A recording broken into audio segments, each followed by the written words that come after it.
A regressão polinomial. Uma combinação linear é uma expressão construída a partir de um conjunto de termos pela multiplicação de cada termo por uma constante e a soma dos resultados. Por exemplo, uma combinação linear de x e y seria qualquer expressão da forma ax mais by em que a e b são constantes. A forma mais comum de análise de regressão é a regressão linear, que é uma combinação linear dos preditores. Lembre que uma combinação linear é linear nos parâmetros θi dos preditores xi. Por exemplo, essas duas expressões são equações lineares.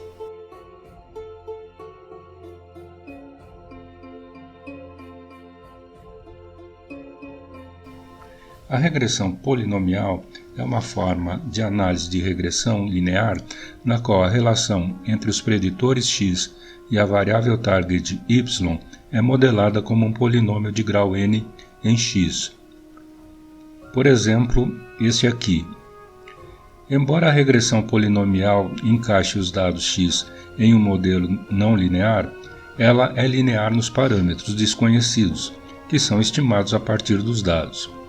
Por essa razão, a regressão polinomial é considerada um caso especial da regressão linear múltipla.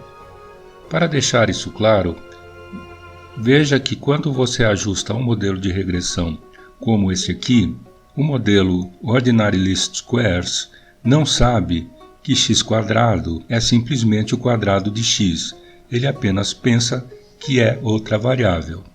Assim também o produto x1 vezes x2 é interpretado pelo modelo como mais uma variável preditora. Então, resumindo, nesta expressão, y é função não linear de x e também y é função linear de θ.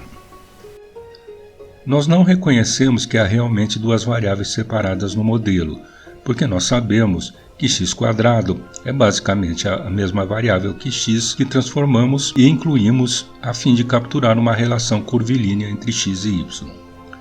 Esse conhecimento da verdadeira natureza de x², juntamente com a nossa crença de que existe uma relação curvilínea entre x e y, é o que torna confuso entendermos como a regressão é ainda linear do ponto de vista do modelo. É claro que há alguma colinariedade entre x² e x, e isso é incorporado ao ajuste, mas muitos pares de variáveis podem ser um tanto colineares sem que um deles seja função do outro.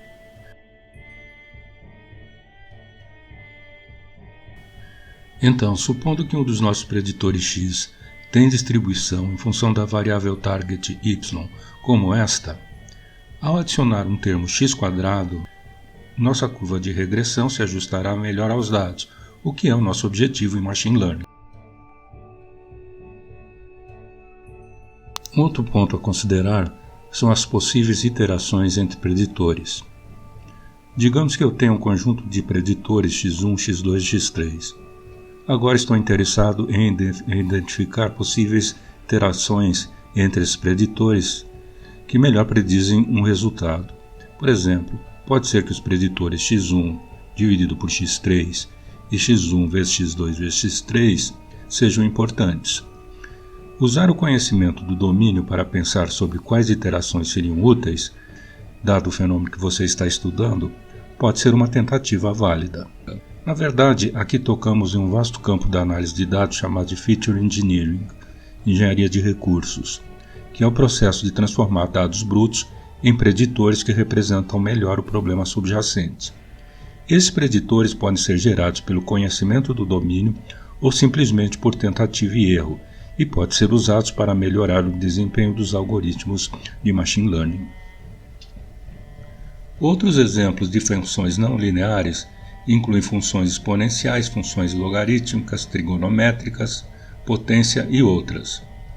Algumas funções, como as funções exponenciais ou logarítmicas, podem ser transformadas para que se tornem lineares. Por exemplo, um modelo log linear assume a forma de uma função cujo logaritmo é igual a uma combinação linear dos preditores, o que permite aplicar a regressão linear. Quando assim transformada, a regressão linear padrão pode ser realizada, mas deve ser aplicada com cautela, porque aplicar tais transformações viola a suposição de que os erros têm uma distribuição normal.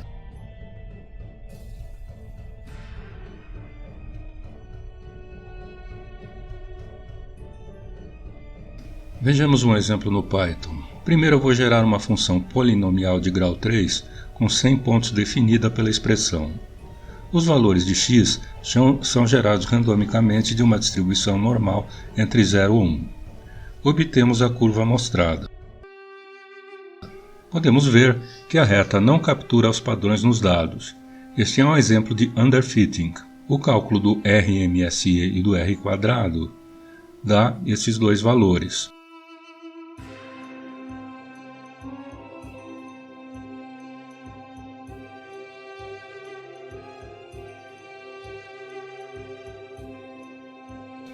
Para superar esse underfitting, precisamos aumentar a complexidade do modelo. Para gerar uma equação de ordem superior, podemos adicionar potências aos preditores originais como novos preditores. Ao modelo linear y igual a θ0 mais θ1x, acrescento um termo x³. Para ajustar um polinômio a essa curva, usamos a classe Polynomial Features do scikit-learn e treinamos novamente o modelo, agora com um termo de grau 3.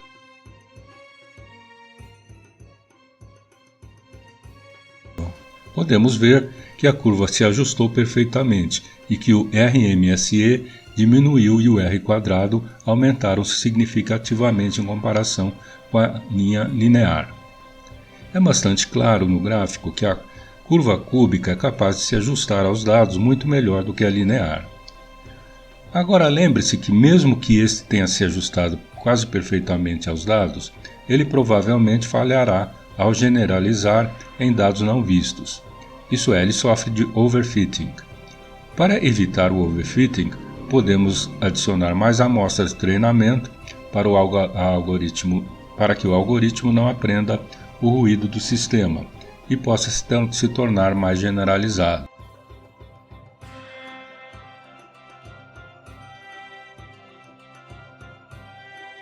Então eu agora divido os dados em treinamento e testes, cada um com 50 observações.